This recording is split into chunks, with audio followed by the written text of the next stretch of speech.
Good morning. The recording has begun. If you disconnect, if you do not want to be recorded, please disconnect at this time.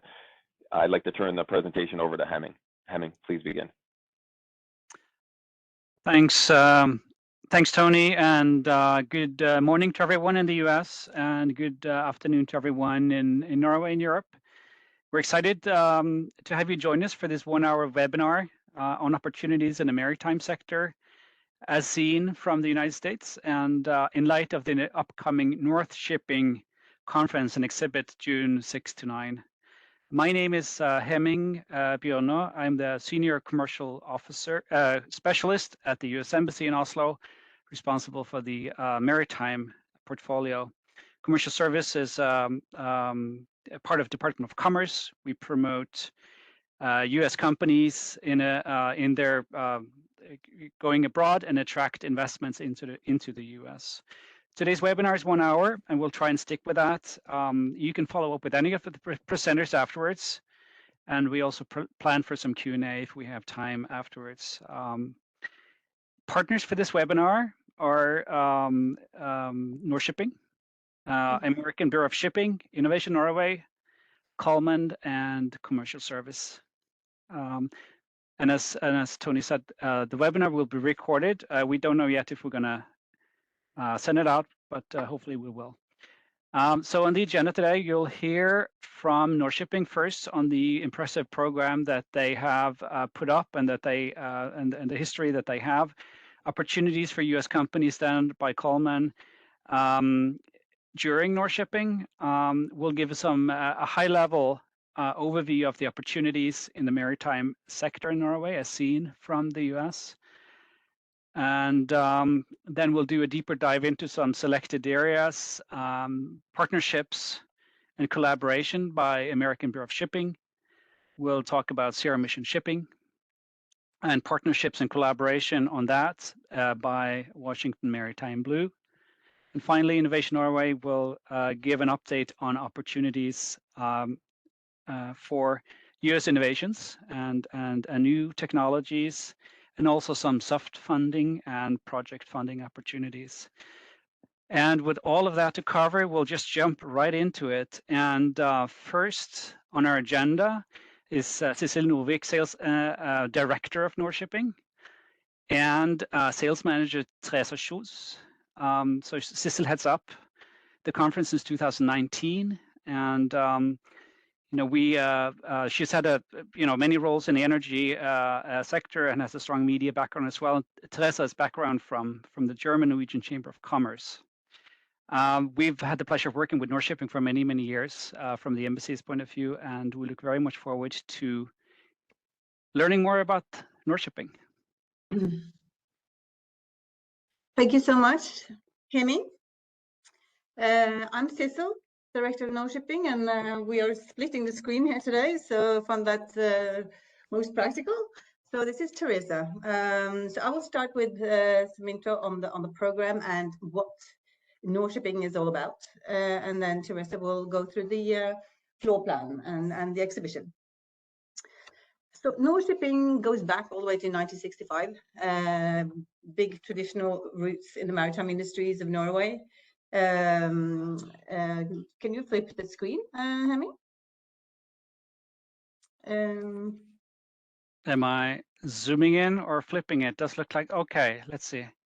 Yeah. Right. So if you go to the next slide there, then I'll give you first a quick overview of Norshipping, and this I see that some of the colors were faded out, but that's okay. We can still see the national flags very loud and clear. We had 11 national pavilions in 22, and that was right out of COVID. A very impressive overview to have moved actually Norshipping twice. But I want to compare the numbers a little bit to our 2019 event. We had 50,000 people coming to Oslo, 30,000 people at the exhibition, and we had more than 200 reporters and 230 events during the week. is a very, very busy week downtown and at the exhibition center on lots of different conferences. If you go to the next slide, with the tradition and the roots of the shipping industry in Norway, that has now developed quite significantly, and our main theme for Nor-Shipping in 23 is partnership. And I'm sure that anybody who's working in the ocean industries know that partnership is crucial. You can't work in silo anymore. You have to work across countries, across clusters, across industries. And so the ocean industries is now key to Nor-Shipping, going from shipping for the past 10 years, offshore wind, obviously the future fuel, big debate at Nor-Shipping, where hydrogen is a big discussion, along with methanol, and of course for short sea it's also electrification. Autonomy is also another big topic at Nor-Shipping, and also aquaculture on the ocean for the first time this year. To give you a little overview of the actual arena at Lillestrøm, if you go to the next slide, you can see that we have 5 big exhibition halls, and then you have the 2 triangle halls. They are on different floors. They are filled with conferences. And of course, in order to make an exhibition work, you need the right people to visit the exhibition, and to really flavor the events with good content, bring in the right people and the good discussions then that are cruising the floors. That is absolutely key, and that's been the success of Nor-Shipping, which is today, one of the leading global maritime meeting places. So flip again, Hemming, and of course, the conferences, as I mentioned, for topical insights, and we attract ministers, CEOs, and the top leaders in the industries that we cover. And of course, in order to make a big global event, truly successful, you need to have really good social events. So if you go to the next slide again, then the whole week is filled with lots of good social events. You see the pictures here is just giving you a little flavor. The main street here you see the more summary image, but we have Aker Brygge, which is the coolest place to be at night in Oslo. That is all booked for Nor-Shipping. It's a huge area. We have booked all the restaurants and all the outdoor areas. So whoever you meet in this area is going to be somebody who's involved in the ocean industry. So it's going to be a lot of fun. And of course, over to the week's agenda. I'm going to do it really quick here, but I'm not sure how I am on time. But we start on Monday with a high-level meeting at the Prime Minister's residence. It will be filled with ministers and top-level executives. And then there will be an opening ceremony at the City Hall. And then we will open the after work at Aker Brygge. And then the Ocean Leadership Conference starts on Tuesday. And there's going to be a lot of different events both at our premises and also downtown. Then on Wednesday, there's going to be hydrogen, there's going to be offshore wind, there's going to be aquaculture, Brazil and Singapore and whatnot. Thursday, there's going to be Autonomy Summit that is organized by the SINTEF and the European Commission, very high level again. And also, I forgot to mention, but the Prime Minister is actually stopping by at Wednesday on his way from the airport to have a minister's session at the exhibition as well. So there will be a tour of minister around the exhibition. Friday is set for Campus Day, where lots of universities will present on stage and also have a lot of students visit us. So then I'll just move over to the exhibition. Yeah. Thank you, Sissel. Hello, everyone.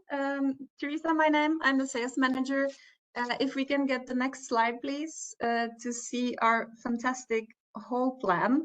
This is actually right now even more blue than it was when we made the presentation.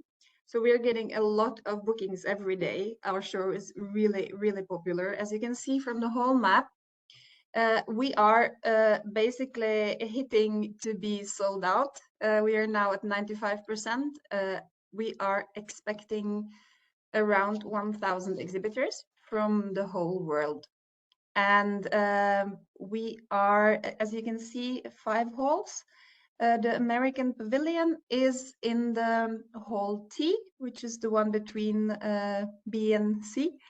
And it's a really fantastic location. So we are looking forward to see all American exhibitors at the pavilion. And we also have an offshore wind pavilion. We have a hydrogen zone.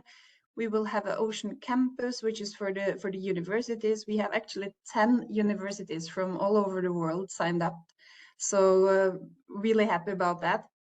And we have also some stages with some amazing programs, as Sissel already told about.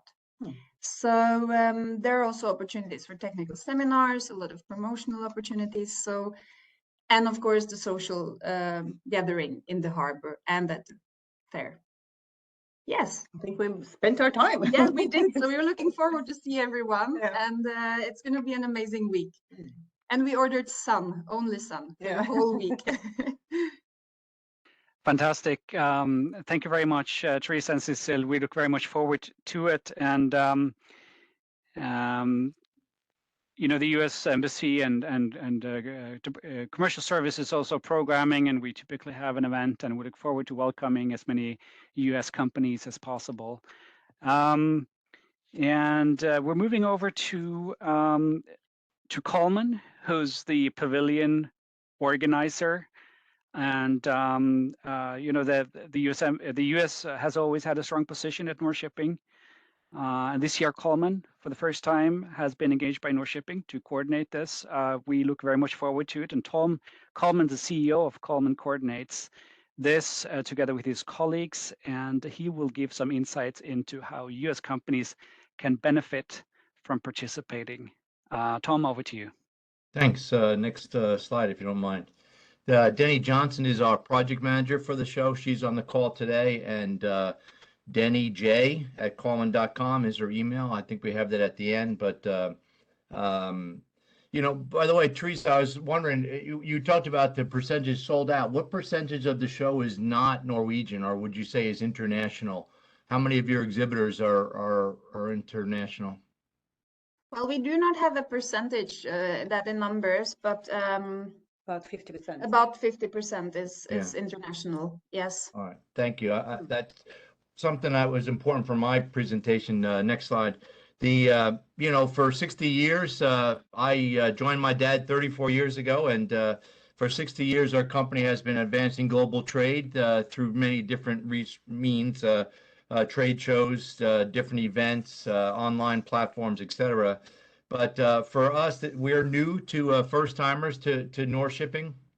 One of the matrices that we go through, rubrics that we go through, deciding to be involved in a show is first of all, is there a valid market and there, and not only listening to our new colleagues from North Shipping, but our partners at the U.S. Embassy in Oslo and in the consulate, or in the Washington, D.C. You know, clearly there is a market. And the next question that we ask is the show a portal to the market? And clearly the show is a portal to that market, as Sissel and Teresa just pointed out, with the amount of participation from not only Norway, but around the world and at the ministerial level. So with that, we jumped in, proud to say, and were accepted to coordinate the American and Canadian participations. Our company is involved in many different industries around the world, but today it's all about shipping. And so for us, there was a a little bit of a learning curve as we get to know some of the major players. And then next slide, please. And then, discovered that many of the Americans are already embedded in the show. We've been there. America has been in the region for so long. We've found ourselves in the offices and being represented by agents and distributors throughout Europe. So whereas the U.S. pavilion might be less than 20 companies strong, the U.S. presence is throughout every hall and can be found on many in many places. We do what we can to the U.S. and Canadian, I would say.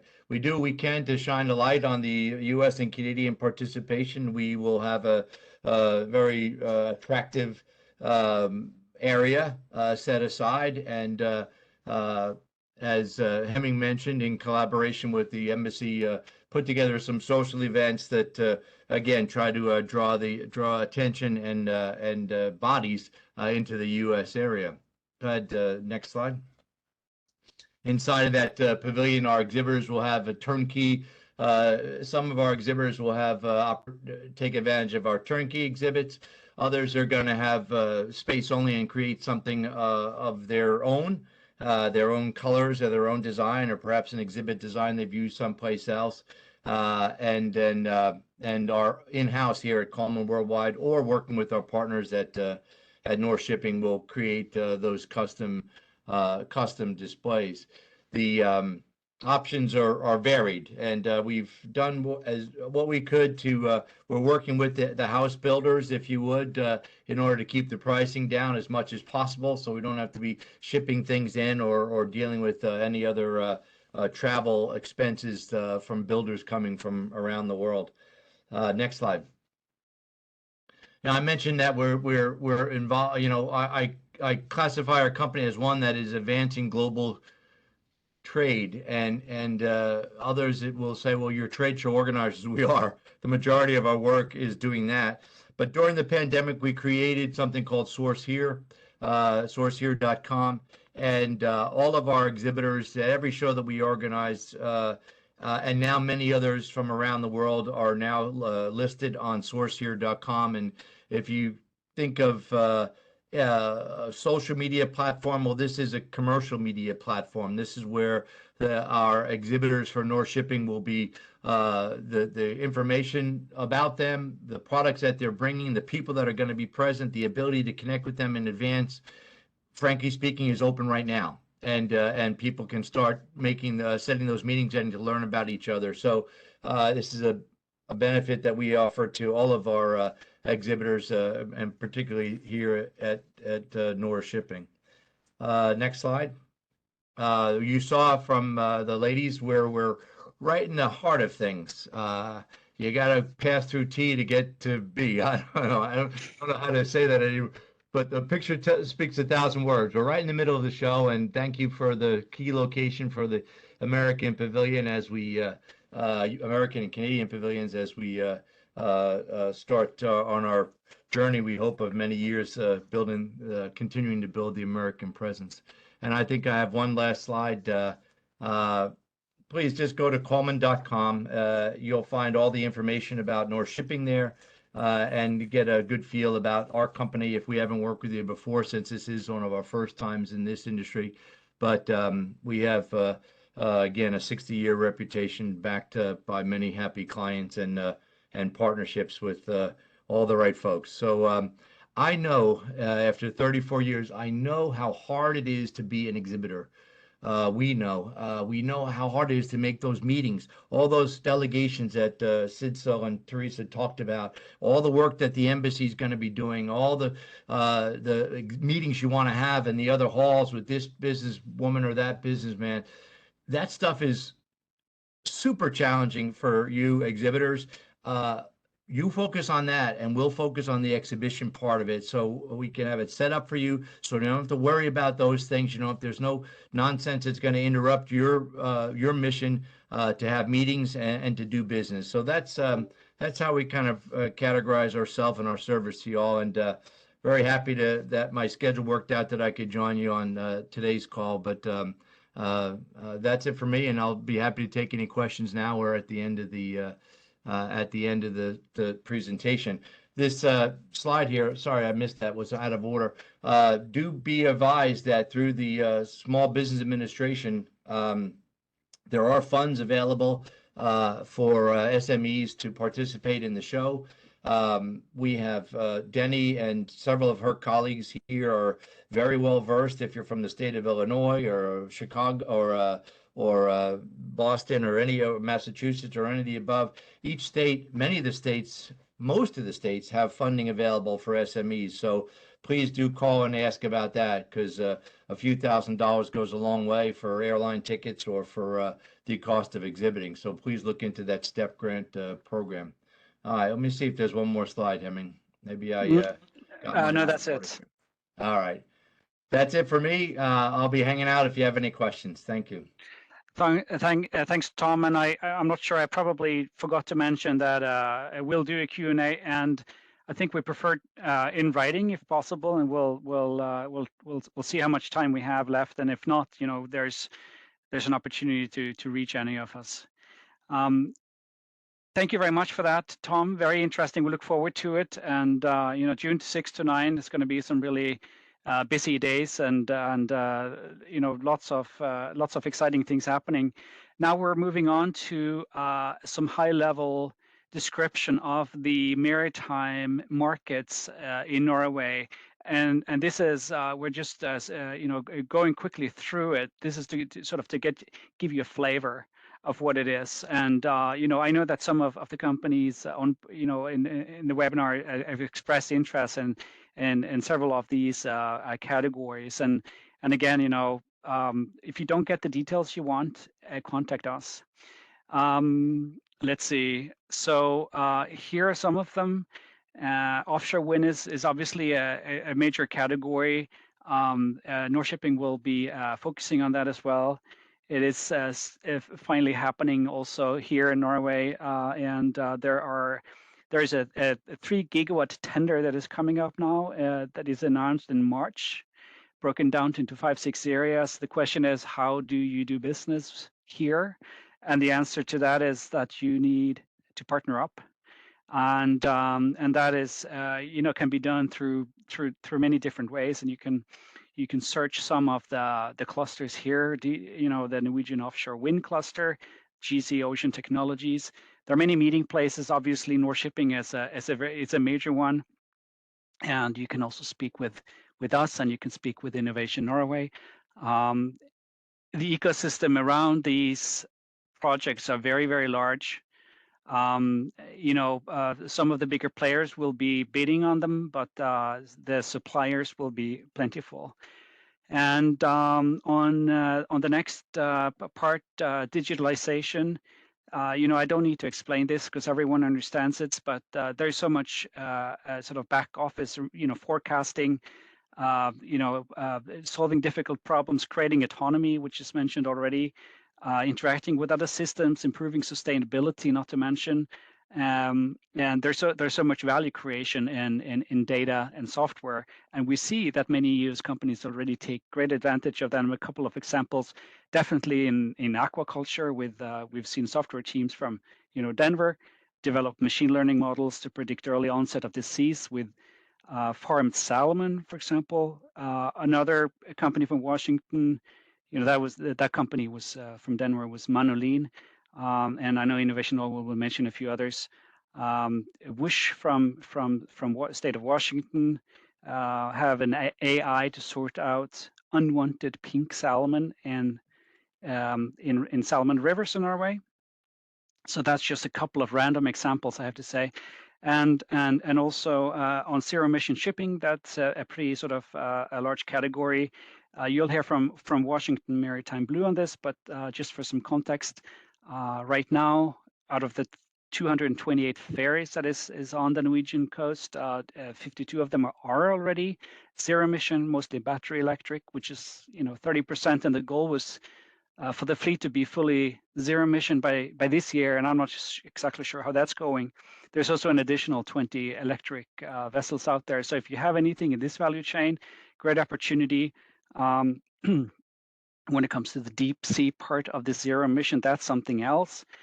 The Norwegian Shipowners Association has a goal of that their members, the ship owners, will order only zero emission vessels by 2030, and that the entire fleet will be zero emission by 2050, and which of course is something else in batteries. That will be ammonia, maybe, it could be anything.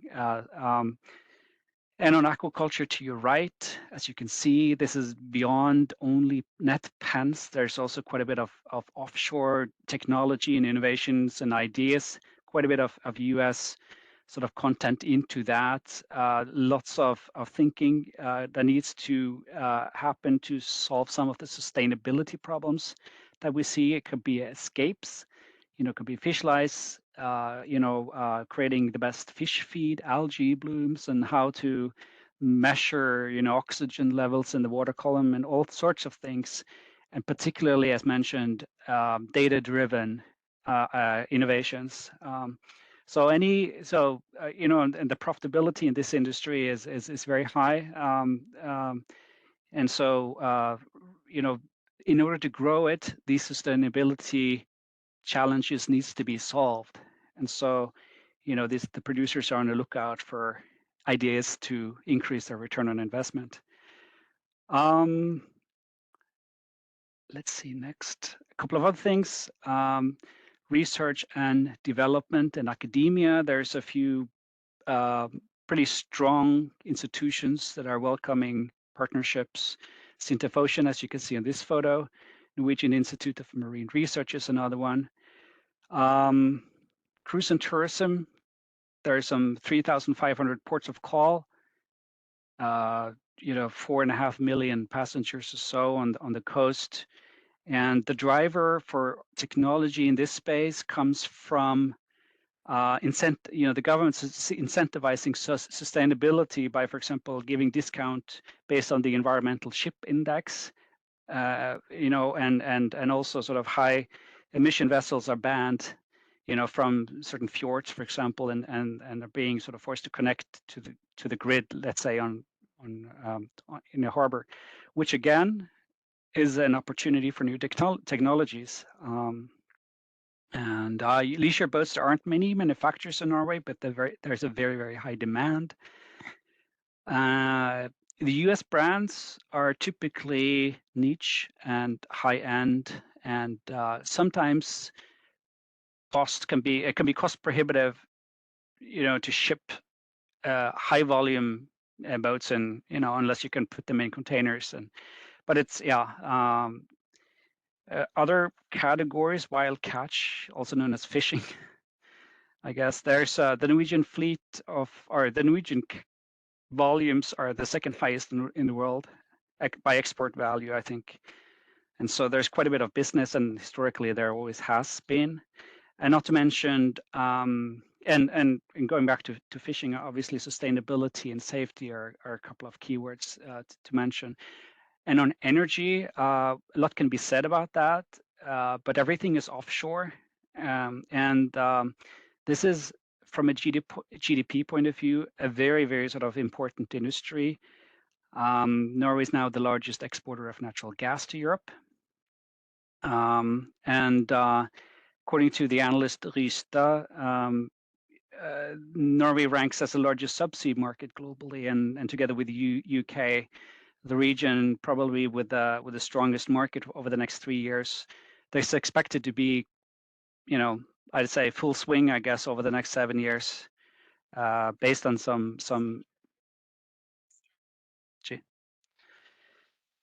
shipping is another obviously very large category in Norway, with the 5th largest merchant fleet by value, very close to the US in size and value.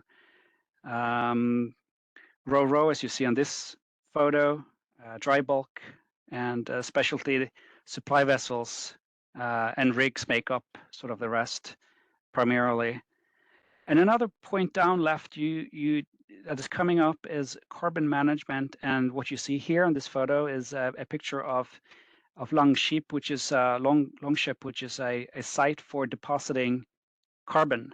So, and DOE, Department of Energy, has been piloting and co-funding a number of these capture technologies in Norway, a test center amongst together with government of Norway, and this is now bearing fruits. And you know, parts of it is what you see here. So there's a value chain in development, you know, called carbon management, basically, where CO2 is being shipped and deposited from this site down in pipes and underneath the seabed, which differs from the U.S. solutions, which is mostly or only onshore. That's an opportunity. And then on exploration, I guess what can be said about that is like the United States, Norway has a lot of Arctic territory to manage. Let's see, that was it. And what I can say about sort of other things, sort of a little bit more behind the scenes, I suppose. There are other parts of the ecosystem making up sort of the blue economy in Norway. Banks, for example, who understands maritime insurance companies, ship insurance, for example, class societies, not to mention including our own American Bureau of Shipping that we'll hear from. The Oslo Stock Exchange is a very sort of maritime and energy loaded stock exchange, and policies are very often sort of maritime oriented in Norway, and so it's definitely a maritime place to do business. All right, that was the very quick overview of some of the most important sectors, and next we'll hear from Washington Maritime Blue, and that is a global collaborative a blue economy organization. I don't know if cluster is the right word to use, and Cassidy Fisher can, Cassidy can help sort of pinpoint exactly the words to use to describe it. But we're very happy to have you on board. Washington Maritime Blue is a great partner and a great collaborator and a good partner of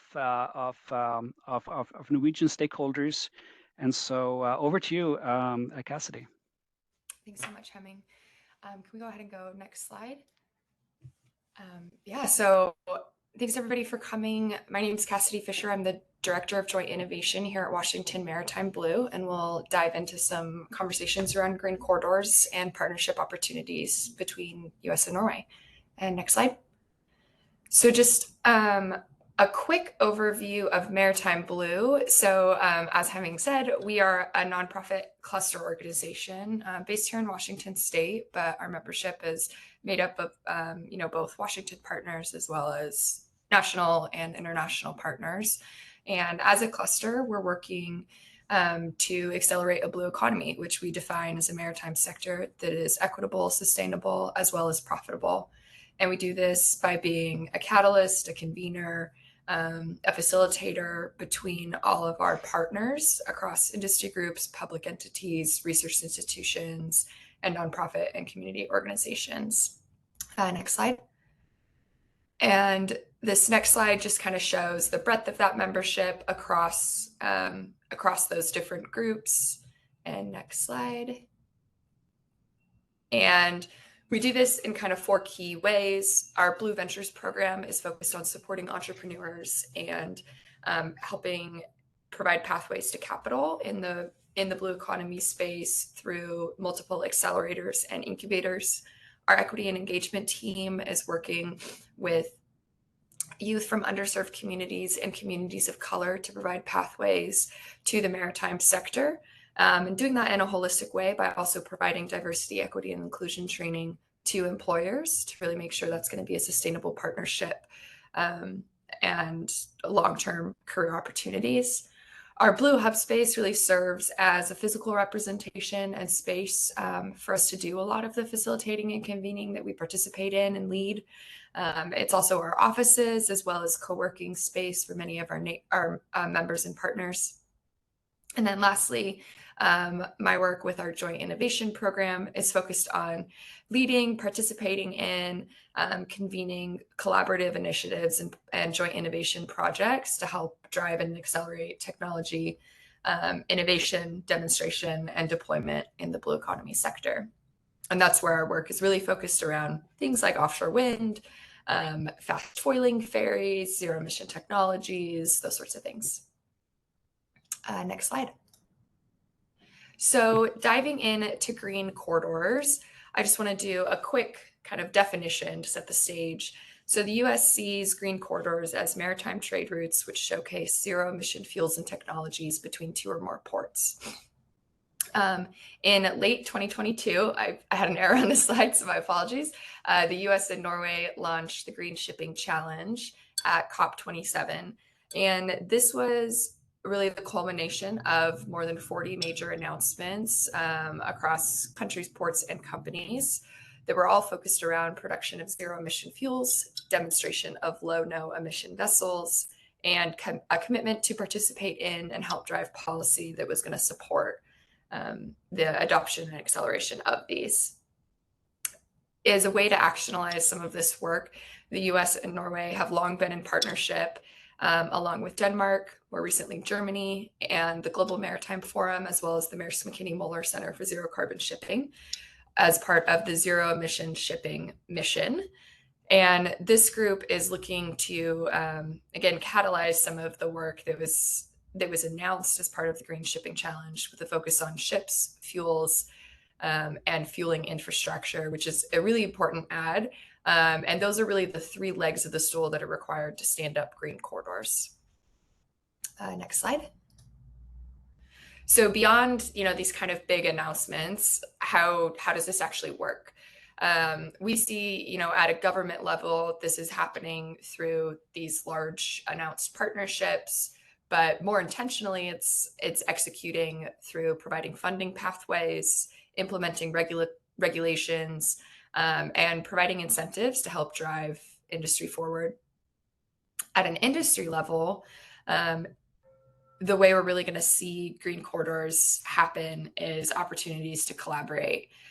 By bringing in partners early, you get the options, with government, researchers, other technology experts. It's going to enable easier funding pathways, allow you to stack funding, and help smooth the pathway to demonstration and those pilot projects.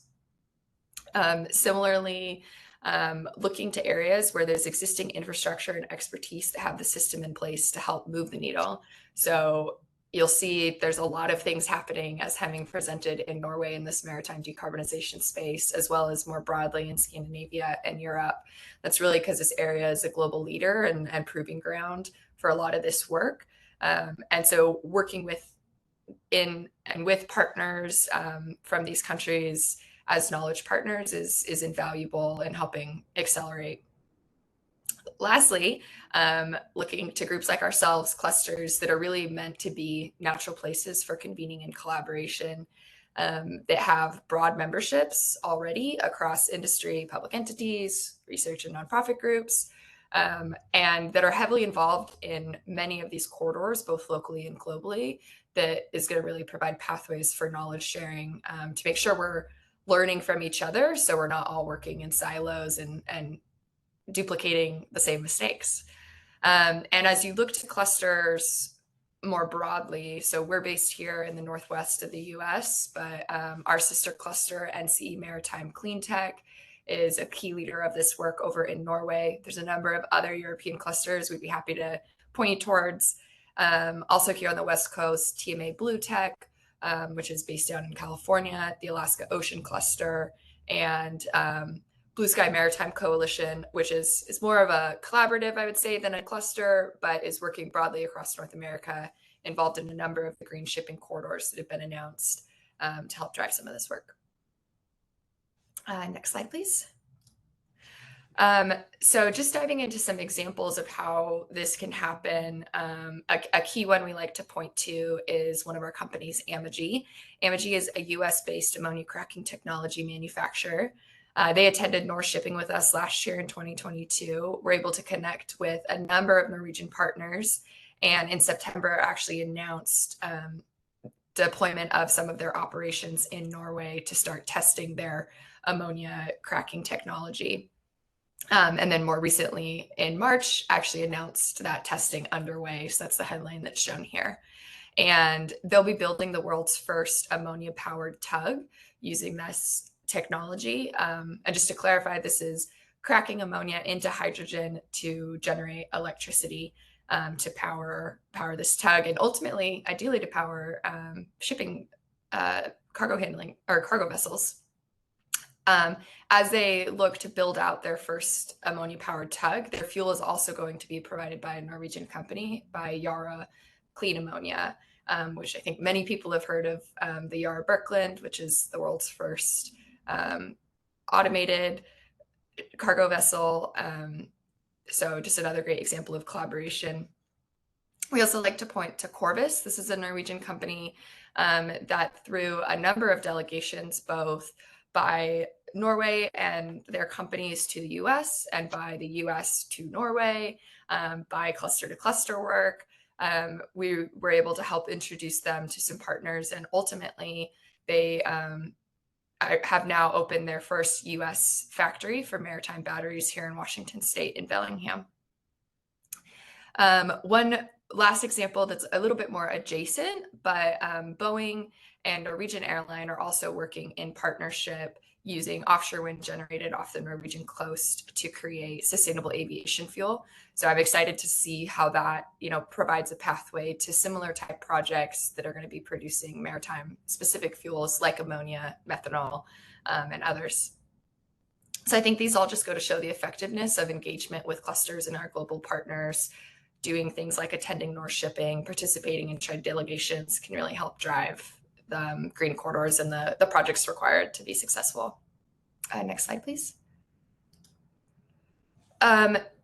So as we move forward, I just want to point out how green corridors are starting to gain some momentum in the US, similarly to how Norway and the North Sea is looked at as a global hub for public-private partnership, innovation in maritime, and broader decarbonization strategy.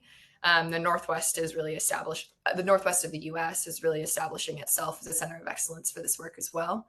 We announced the first cruise-led green corridor last year around this time with the Pacific Northwest to Alaska Green Corridor, with a number of industry partners, public partners of a number of ports and government groups, as well as ourselves, Blue Sky Maritime Coalition, and the Global Maritime Forum. At COP27, the US and Republic of Korea also announced looking into a Busan to Seattle Green Corridor. And so again, we just see there's a lot of this work starting to happen. There's a number of other green corridors happening across the US, which I'm happy to talk through in questions later. But there's a lot of opportunity here to use our existing partnerships, use clusters to help drive these corridors from not just feasibility, where pretty much all of them are at right now is feasibility, if not pre-feasibility, but ultimately to demonstration and implementation. And there's a lot of need to make sure that we're knowledge sharing between them. And that's where groups like ourselves, Maersk McKinney, Global Maritime Forum, and other cluster and collaborative type groups can really help to fill some of those gaps. Next slide. And lastly, I would just be remiss if I didn't note the part that startups have to play in some of this innovation work. We know meeting our global climate goals will take immense amounts of innovation and collaboration, and engaging in startup ecosystem and supporting their access to capital is an essential piece of this puzzle. So I just want to highlight some of the work that we're doing in our accelerators and incubator work. And then also note, we recently joined the 1000 Ocean Startups, which is coordinated by the World Economic Forum. This is an international coalition that includes Norway, a number of African countries, as well as a number of other North American countries, and is made up of investors, prizes, incubators, and accelerators, all working to really move the needle in the blue economy space, create a pipeline and access to capital, as well as generate impact metrics for blue economy startups. And it's just an opportunity to meet and there will be an opportunity to meet a number of these startups and partners engaged in this work at Norshipping and really drive the technology innovation that's going to be required to accelerate the pathway towards the blue economy. So that is all I have. Just thank you for the opportunity to speak, and feel free to follow up with any questions. Thanks. Fantastic. Thank you very much, Cassidy. This is extremely helpful, and there, it's difficult to underestimate sort of the value of the clusters in connecting companies across the Atlantic and elsewhere. It's really super valuable, and if you aren't a member of one, you should. So we look forward to seeing you also, Washington Maritime Blue and the state of Washington in Oslo in June. Next on the program, you'll hear from American Bureau of Shipping, Tor Ivar Guttersrød. His title is full of acronyms, but I Google it for you so you don't have to. Director of Floating Storage and Regasification Units and Floating Liquefied Natural Gas at American Bureau of Shipping. And I didn't mention LNG ships as a part of the Norwegian fleet, which I forgot, and I'm sure Tor Ivar probably noticed. He has years of experience in energy and maritime from Houston, London, and Norway, and he's making the case that Norwegian and US companies work well together. And we'll talk about partnerships and collaboration. Tom Ivar? Thank you for, I guess wait for the first slide, but yeah, thank you. So we can just move on to the next, showing our mission. And gas is of course important part of this, and I guess these days even more so than it's been in the past. But we talked a lot about the ocean and things getting cleaner. That fits right in with our mission, because promoting the security of life and property and preserving the natural environment really is also a lot what Norshipping is about. And this is the way the world is heading. So you can move on to the next slide. And I think maybe a lot of people may or may not know what classification is, but if you have a car in North America, you need to get your inspection sticker, and in Norway you need to get your EU control. So we're basically the ones setting the rules and stamping it for it, whether it's a ship or a floating offshore unit. But the key for us is whatever floats. So when offshore wind was mentioned, so of course all of the wind installation vessels are floating, but also we're pretty keen on floating wind, where you go to deeper water and you're further offshore, and then classification needs to be part of it. You can move to the next slide.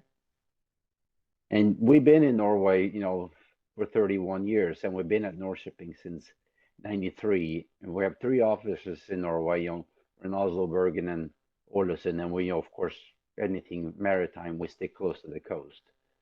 And I guess Stavanger is south of Bergen, but a lot of the offshore industry is based out of Stavanger. And I think because we deal with the local regulators, the IMO rules, the designers, the shipyards, the vendors. So anything we do sort of has to do with a partnership. So we worked with a lot of different players in this sector, and of course a lot of the designers, for instance, will be at Norshipping. And I think, frankly, I lived many years in both the US and Norway, and I think in a lot of ways, I guess maybe our directness is similar, so we tend to work well together. So there should be some opportunities, to collaborate. And of course, you already mentioned offshore wind is key for growth, but we're in one place where Norway's also been a sort of a leader, was switching to LNG fuel for the marine fleet close to the coast, basically to save the environment in the fjords, and that's been big uptick a lot of other places. So there's, I think, a lot of opportunities, and also to meet both the Norwegian and international players, and we will be at Norshipping. And I guess you can just show the next slide and see who your contacts are, and free to reach out to all of us. Egil and I are in Oslo, and Anton is in Rotterdam, and he's responsible for offshore wind in Northwest Europe for us. And of course, there's a lot of focus on the Norwegian part here, but we also have been helping Norwegian companies access stuff in the US, because in the US, different states and counties and federal regulation, help go through and support who needs validation and verification and PE stamps, all this kind of stuff, and help you go through the regulatory framework. And so I think we can actually help companies like us both ways. Norwegian companies going to the US or US companies going to Norway. And that was basically what I had today. So if there's any questions, just reach out. Thank you very much, Tor-Ivar. And I have to say, American Bureau of Shipping is definitely a long-standing and very strong partner of the U.S. Embassy and the Commercial Service here in Norway, and we very much appreciate all the support and a good partner for any U.S. company looking to Norway. And if you come to Nor-Shipping, you'll certainly meet with ABS. So thank you very much, Tor-Ivar, for that. I think we'll move on to the last part of the program, and we're very privileged to have Rebecca Scheel join us from Innovation Norway, and particularly since I understand, Rebecca, that you don't have too much voice left, and so glad that you're sharing your remaining voice with us. She is the director for Invest in Norway in North America, and she's working out of San Francisco. So Innovation Norway is a counterpart of Commercial Service, representing the Norwegian government, a solid partner with quite a bit of overlapping interests. And I think you said at one point, Rebecca, that you were a bank, but I'd say so a little bit much more than that. And we often work with them. So from the Commercial Service point of view, work with Innovation Norway on companies specifically, since we have so much overlap, and kind of help them jointly. She will address soft funding and project funding opportunities and describe some high growth potential industries, if I'm not mistaken. And if you are still with us, Rebecca. I'm here, and hopefully you can also see me as well. Thank you, Hemming, so much for that introduction, and thank you, Denny and Coleman and you for the invitation to speak. Luckily enough, I think that you, Hemming, and Cassidy and Tom-Ivar covered Norway so well, I can save my voice quite a bit on some of my slides, so thank you for that. And I really appreciated our partnership, and I think that that's really been to the benefit of companies that we've worked with to attract to Norway. If you could maybe go to the next slide. Thank you. So as Hemming said, we are a Bank Plus. So we're Norway's official economic development arm and SMB, small and medium-sized business bank. So we have a lot of expertise within the green transition areas, agriculture, maritime, marine, etc. We also have networks into the local clusters and businesses. We have an office in every region and district in Norway, and we also have offices abroad, 30 of those. So we have networks both locally in Norway and abroad, and we help Norwegian companies through access to capital, to those advisory services and those networks, and we help them export. We also help, as Hemming said, my role is to attract companies back to Norway. And once you're a Norwegian company, i.e. once you have a subsidiary, you get access to the full range of our services, our Bank Plus services. So if you were to do something in Norway and export from Norway, you have access to our export advisory services. And as I will give you a couple of examples, we have also given funding to American companies for their activities in Norway. So that's just something to keep in mind, that we're not just a Norwegian institution for Norwegian companies, but also for companies that increase value and do investments in Norway. Next. So we have a budget of over 800 million, and that is a combination of loans and guarantees and grants. And that can be everything from about $10,000 to do market research up to over $1 million to do a demonstration project. And one of the soft funding tools that we have, which I really quite like, is to do a demonstration project with a customer. The customer comes in, provides 50% of the financing up to a certain amount, and then we come in with 50% of the amount. And then the early stage company who's providing the innovative technology is coming with their know-how, with their time, and with their technology. And we try to prove it out together. So our main role is to try to de-risk innovation And we're very strongly focused on some of the areas that have been mentioned previously by my colleagues, fellow panelists, but increasingly on the green transition. Next. And here you can see our funds as allocated by sector. Traditionally, we are coming from a strong agricultural background because we had sort of financing that was directed towards that sector that was incorporated into our bank. And if we could look at the sort of the end over the last couple of years and project it into the future, there's going to be more and more financing that's going into the energy and the environment. But in a nutshell, if your technology is somehow going to have a positive benefit to the environment, if it's going to help us in the net zero transition, if it can be linked to a UN sustainability goal, it is of interest to us. And if the level of innovation is high, this is where, you know, Innovation Norway comes in and plays a strong role. Next. But we are also complemented by other Norwegian government entities. We have the Research Council, Enova, SIVA, and the Green Platform, which it can complement the funding that we provide. And as you can see on the Green Platform, we have 2 programs that are relevant within like transportation, called Pilot T and Pilot E, and that has been our programs that have received the most financing from Innovation Norway through this Green Platform, really trying to electrify transportation, improve out new technologies on the waterways. This also can be complemented through EU financing. And I think what's important to note here is that there's obviously Horizon Europe, which has a large amount of money that is in that fund, but there's also programs like IPCEI. So if there's sectors that have been deemed strategic by the European Union, they can receive even more funding outside of competition rules. And as a Norwegian company, you have access to our EU advisors that help you prepare applications for this types of funding, as well as for the funding listed here on this page. In addition to this, we have an R&D tax credit that is up to 19% every year for I think it's a period of 5 years, up to 2.5 million. So if you're doing R&D within Norway, you can have that alleviated through that tax credit. So that's a really advantage actually of doing things in-house in Norway, where you have access to the clusters and you have access to the universities and you have access to this financing. Next.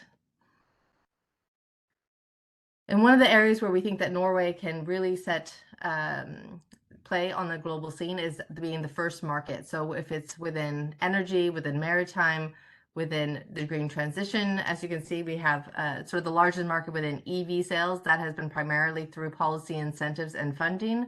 With maritime, that is through our policy goals and the funding that I just mentioned. And again, this is something that, you know, not just Norwegian companies have access to. I will just quickly go through to the next. And these are our prioritized sectors within Innovation Norway. So if you are addressing one of these markets, this is even of more interest to us.